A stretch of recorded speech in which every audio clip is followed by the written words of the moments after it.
Good news today, नई उम्मीद जगाने वाला हिंदी न्यूज चैनल। तो माफी मांगनी चाहिए, इतना उनको जो है दिखाना चाहिए सहिष्णुता। जिस तरह से श्रीमान जावेद अख्तर, आप तालिबान की तुलना राष्ट्रीय स्वयंसेवक संघ से कर दे रहे हैं। क्या राष्ट्रीय स्वयंसेवक संघ ने कहीं नरसंहार किया है? क्या राष्ट्रीय स्वयंसेवक संघ ने महिलाओं पर अत्याचार किया है? क्या राष्ट्रीय स्वयंसेवक संघ ने आतंकवादी गतिविधियां की है? तो जब राष्ट्रीय स्वयंसेवक संघ का किसी आतंकी गतिविधि में संलिप्तता का किसी प्रकार का दूर तक कोई प्रमाण नहीं है, तो जावेद अख्तर सिर्फ सुर्खियों में बने रहने के लिए इस तरह के बयान देते हैं वो, जिनका कोई औचित्य नहीं है। तो इस तरह से अनर्गल प्रलाप करने वाले व्यक्ति के विरुद्ध लोकतांत्रिक ढंग से विरोध करना भारतीय जनता पार्टी का अधिकार है और भारतीय जनता पार्टी ने उनका लोकतांत्रिक विरोध करना सुनिश्चित किया है।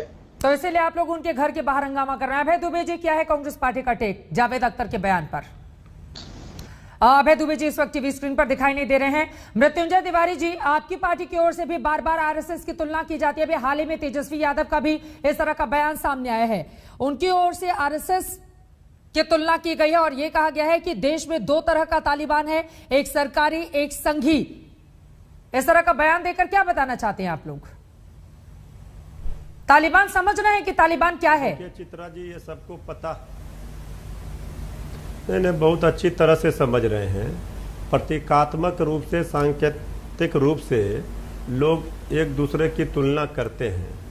आरएसएस का जो चरित्र रहा है, आरएसएस भी उन्माद और समाज में सद्भावना बिगाड़ने का काम करती रही है, ये सबको पता है।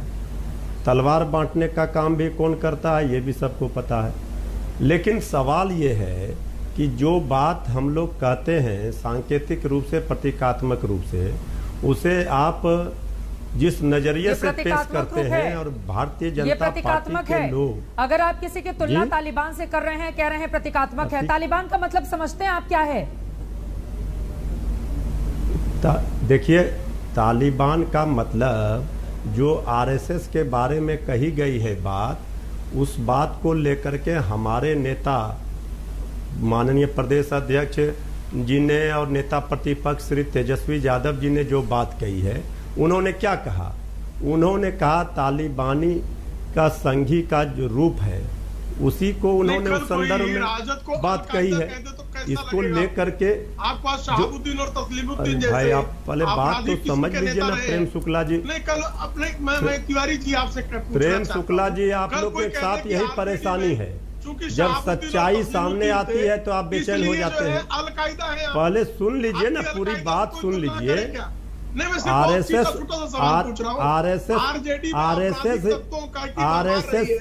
अरे भाई आप तो चिल्लाने लगते हैं, यही दिक्कत है। आरएसएस का क्या क्रियाकलाप है? आरएसएस का क्या आजादी के लड़ाई में योगदान है, बताइए? आजादी के लड़ाई में आरएसएस का कभी योगदान रहा है? ये बात तो लगातार आपके जो सहयोगी हैं नीतीश कुमार जी ने भी कही है। देखिए प्रेम शुक्ला जी, आपको जो बात कहनी थी आपने कह दिया, हमें अपनी बात कहने दीजिए। यही है आपका तालिबानी चरित्र। आप दूसरों की सुनते नहीं, आप दूसरों की सुनते नहीं, यही इसी को कहता है। प्लीज एक-एक करके अपनी बात करें। नहीं, मृत्युंजय तिवारी, आप कह रहे हैं कि दरअसल मतलब कुछ और दिख रहा है टीवी पर भी। एक सेकंड सर, एक-एक करके अपनी बात, एक-एक करके अपनी बात रखिए, एक-एक करके। अरे मृत्युंजय तिवारी जी, ये रोना बंद कर दीजिए आप लोग कि विपक्ष को कोई नहीं सुनता है। सवाल पूछा ना मैंने आपसे, आप कह रहे हैं कि नहीं, उनका मतलब ये नहीं था। प्लीज ये रोना बंद कर दीजिए। क्यों रोना है? रोना तो आरएसएस बीजेपी वालों को है। दबाया जाता है। प्लीज सर मृत्युंजय तिवारी जी, अपनी बात खत्म कीजिए, बाकी लोग भी इंतजार कर रहे हैं। देख रहे हैं हम, जब अपनी बात कर रहे हैं तो प्रेम शुक्ला जी बेचैन है। ठीक है, वो शांत हो गए हैं, अपनी बात बढ़ाइए आगे।